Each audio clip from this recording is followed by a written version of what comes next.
Nikaingia gate ilikuwa wazi. Nyumba yenye ilikuwa karibu na hapo. Kuingia nipiga nduru, hakuna mtu anatoka. Nikakimbia mpaka nikajaribu kuingia kwa nyumba, nikaona mlango iko wazi. Sasa kuingia hivi kuchungulia hivi ni kitchen, lakini naona mtu amelala chini kwa tumbo. Ndio hapo nikajua maybe ni hapa ndo alikuwa na target ama nini, ndio nikajua kumbe tuko kwa matabu. Nikatoroka tena nikarudi saa kwa mlango. In the heart of Nakuru, behind the gates of a well-guarded compound, 2 lives were extinguished in a manner so precise, it felt military. Shamji Shah, a powerful businessman and chairman of the Nakuru Business Association, executed in his own home alongside his wife, Sacita Ben Shah. The killers didn't come for money, they came with a mission, a message, and a trail of silence.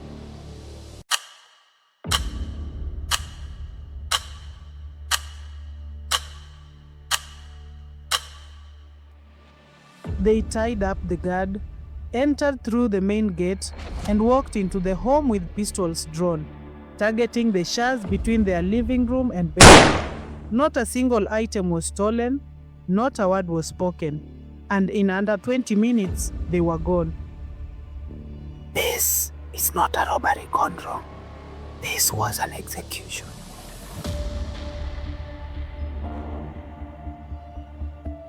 Hello and welcome back to Murder Mystery Kenya, your home for the deepest, most gripping true crime and mystery stories from right here in Kenya and beyond.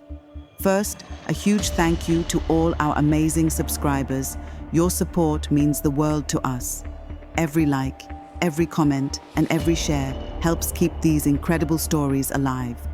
If you're new here, karibu sana. Make sure to hit that subscribe button, like the video, and drop a comment below. We'd love to hear your thoughts and theories. Your support helps us dig deeper, uncover the truth, and tell even more chilling stories you won't find anywhere else. Now, let's dive into today's mystery.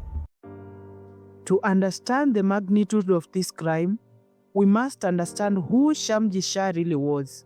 More than a businessman, he was a kingmaker, the man behind multi-million shilling enterprises, including Spinach Dairies, a Brookside Limited subsidiary, and Laundry Limited. Shah wasn't just building wealth, he was building Nakuru. He was elected chairman of the Nakuru Business Association, a powerful role connecting money, politics, and public safety. But that seat also came with enemies. With influence comes exposure and resentment. It wasn't just about money, it was about power, and power in Kenya is rarely clean. In crime scenes like this, wives are often forgotten, dismissed as victims of circumstance, but Sacita Ben Shah was not invisible. She was known, loved, and respected, a community figure often seen behind her husband at both social and corporate functions. Behind every power broker is a gatekeeper. Some say Sacita knew more than she let on, about business deals, about rivals, and about threats. If Shah had enemies, Sacita likely knew who they were, which raises a darker question. Did someone want them both silent? Because on a quiet July evening, the shadows came, and the Shahs never saw morning. It was 7:40 p.m. on a seemingly ordinary Sunday, but within minutes, Milimani Estate, one of Nakuru's most secure neighborhoods, will become a crime scene straight out of a nightmare. 3 unknown men, armed and silent, crept into the Shah's compound. They tied up the security guard with practiced precision. No panic, no fumbling. These were not amateurs. Then they entered the house through the main gate. Inside, Shamji Shah and his wife Sacita were winding down their day. The killers met them at the corridor between their bedroom and the sitting room, and without a word, they opened fire, execution style. Multiple shots, close range, and zero hesitation. Nakuru Police Commander Kyo said, "The nature of shooting suggests these were professional hitmen. The way they tied the guard, the specific target, and lack of robbery, this was an assassination." Despite the gunfire, nothing was stolen. No electronics, no safes broken, no drawers ransacked. Whoever sent these men didn't want money. They wanted silence, permanent silence. Of the business and the entire Nakuru community, we would like to register our deepest concerns about the state of insecurity in the county and call upon the security agencies to deal with the situation decisively and to reassure the Nakuru residents of their safety. We demand that the relevant authorities do whatever it takes to get to the bottom of this matter and to bring those responsible to account. Just outside, a woman on a tuk-tuk heading to town heard the shots ring out. She ducked. A bullet missed her by inches. Had she arrived 20 seconds earlier, she could have been collateral. Nikaingia gate ilikuwa wazi ya nyumba yenye ilikuwa karibu na hapo. Kuingia nipiga nduru, hakuna mtu anatoka. Nikakimbia mpaka nikajaribu kuingia kwa nyumba, nikaona mlango iko wazi. Sasa kuingia hivi kuchungulia hivi ni kitchen, lakini naona mtu amelala chini kwa tumbo. Ndio hapo nikajua maybe ni hapa ndo alikuwa na target ama nini, ndio nikajua kumbe tuko kwa matabu. Nikatoroka tena nikarudi saa kwa mlango. As the killers vanished into the night, one question loomed larger than all. Why would someone want this gentle couple, pillars of Nakuru business, dead? Nakuru, once quiet, was now pulsing with tension. 2 weeks had passed since the brutal slaying of Shamji Shah and his wife Sacita Ben Shah, a couple whose life revolved around business, community service, and family. But the questions only deepened. Who had the motive? And why would anyone gun down two elderly figures in cold blood, in their own home? At the center of this brewing storm stood one man, Kantilal Shah, Shamji Shah's own younger brother, a fellow businessman and director at Laundry Limited, the very company the slay couple once helped build. But days after that double murder, Kantilal vanished. October 17, 2012, a week after the double murder, Kantilal received a text message that will change the course of this case. From James Okute, saying, "Morning, sir. We need the 2 million urgently by 11 a.m. The lawyer is worried because it is confirmed that the team of detectives was dispatched to Nakuru last night to track you down." Kantilal Shah testified in court, "After I received the message, my son advised me to leave Nakuru and go to Kampala to avoid any problems. He did just that." From Nakuru to Kampala, from Kampala to the United Kingdom, Kantilal was now a ghost. Court records later revealed that the SMS had not been from a concerned lawyer or a friend. It was part of an elaborate con. Kantilal testified that he was allegedly duped by James Okute and Austin Oduor Okello, alias Gordon. The two promised to help him avoid arrest in exchange for 2 million Kenya shillings. They were eventually charged with conspiracy to defraud Kantilal Shah of over Kenya shillings 21 million. The prosecutor's court submission stated the accused lied that they had influence with the top police and could clear Mr. Shah from suspicion. It was a dangerous game of smoke and mirrors. Was Kantilal simply a victim of fraud, or was he trying to bribe his way out of a deeper truth?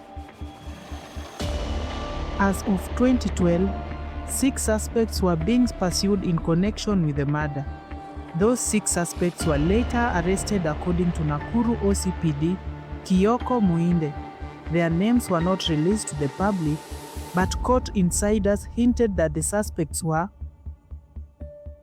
associated with business rivalries, possibly former employees or affiliates of Laundry Limited, and one may have had access to internal schedules and assets of the Shah family.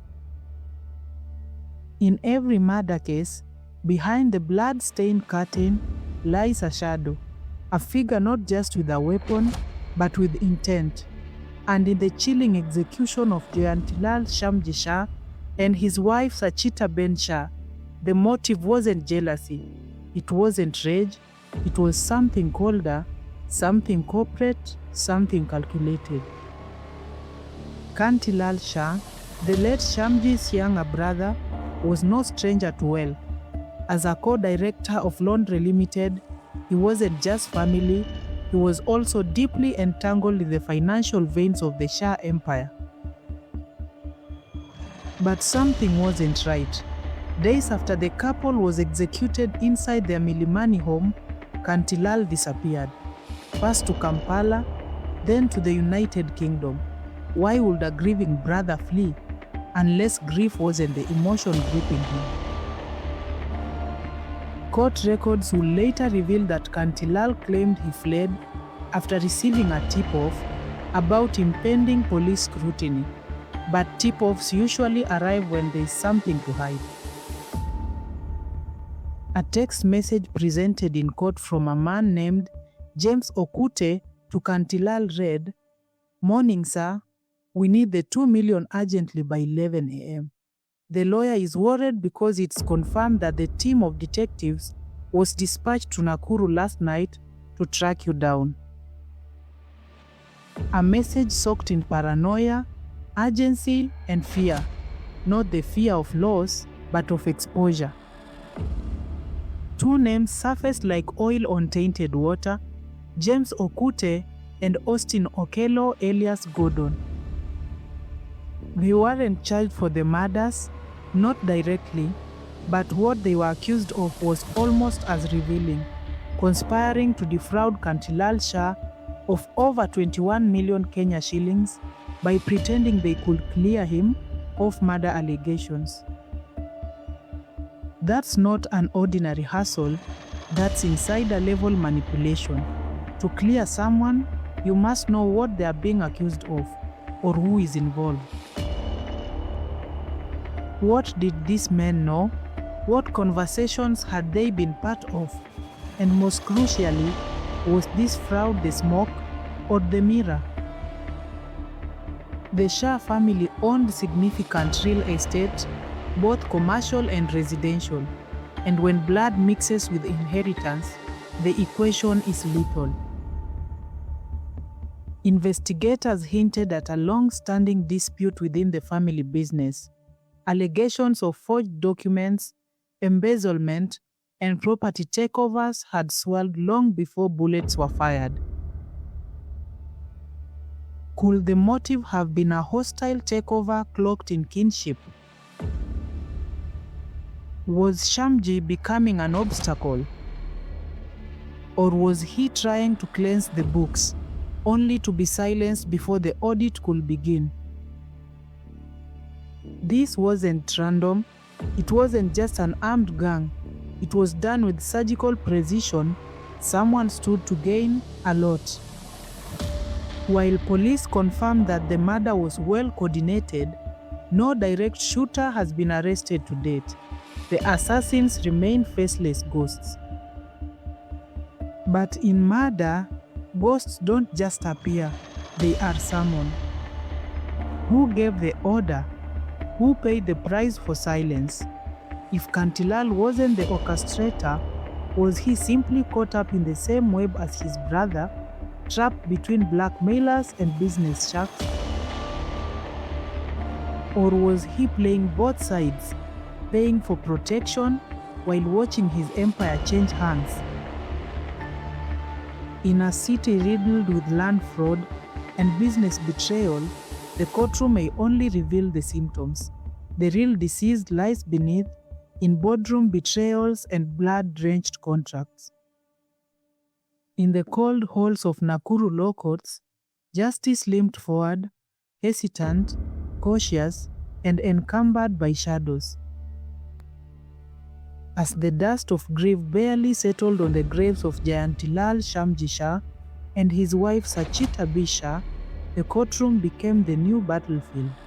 But instead of bullets, it was testimonies. Instead of screams, it was silence, strategic, rehearsed, and deliberate. As the months roll by, silence begins to set in. But it's not peace, it's the kind of silence that stifles, the kind that conceals, that kind that screams. Shamji Shah and his wife Sacita Ben Shah were buried, mourned, and remembered, but never truly avenged. What lingers is not just the stench of death, but the weight of uncertainty. Kenya watched in disbelief, but then, like so many others, the story began to fade. Despite testimonies in court implicating Kantilal Shah's sudden flight, despite the web of fraud, blackmail, and disappearance, no murder charges have ever been formally pressed. Instead, the court battles have focused on fraud, not blood. Why? Why has the justice system not pursued the homicide itself? Why did key suspects vanish so easily? And why did police seemingly retreat after early momentum? They say he knew too much, that he wasn't just a target, he was a warning. Was this truly about inheritance? Or was Shamji Shah caught up in something bigger? An underworld business feud? A smuggling deal gone wrong? Or a betrayal from within? One thing is clear, no one has been charged with the murder of Jayantilal Shamji Shah and Sacita Shah. Justice remains a ghost. This is not a cold case. This is a chilling reminder: in Kenya, sometimes truth is the first casualty.